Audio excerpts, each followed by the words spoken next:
જય માતાજી મિત્રો, હોસ્પિટલ ખાતે 2 વર્ષની બાળકીને હું બ્લડની વ્યવસ્થા પૂરી પાડવા માટે સિવિલ હોસ્પિટલે આવ્યો હતો.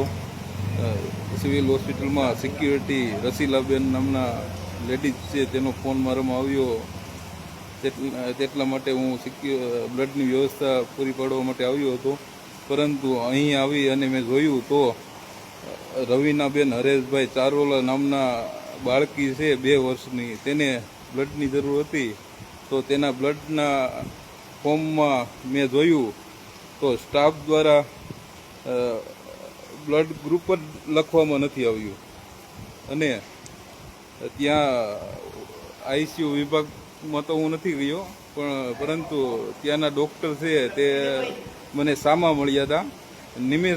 નિમેશભાઈ કરી તેનું નામ મેં જાણ્યું તો નિમેશભાઈ કરીને બતાવ્યું મને તેણે નિમેશભાઈ કરીને નામ બતાવ્યું કે મારું નામ નિમેશભાઈ છે.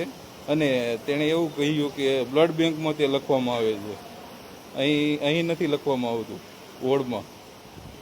તો અમારે લખાવવું કોની પાસે એમ?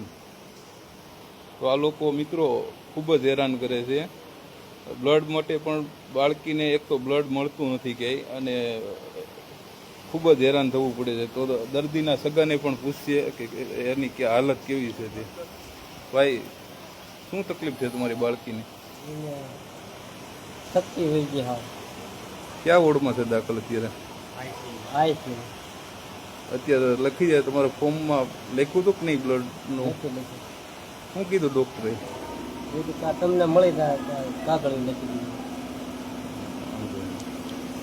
એવું મિત્રો, આવી હાલત છે અત્યારે. હું જોતો બ્લડ બેંકમાં અત્યારે સિસ્ટરે પાછા વોર્ડમાં ફોન કરીને કીધું કે માસીને મોકલો એમ, તમારે ધક્કો નથી ખાવો, માસીને મોકલો એવું કીધું છે અત્યારે.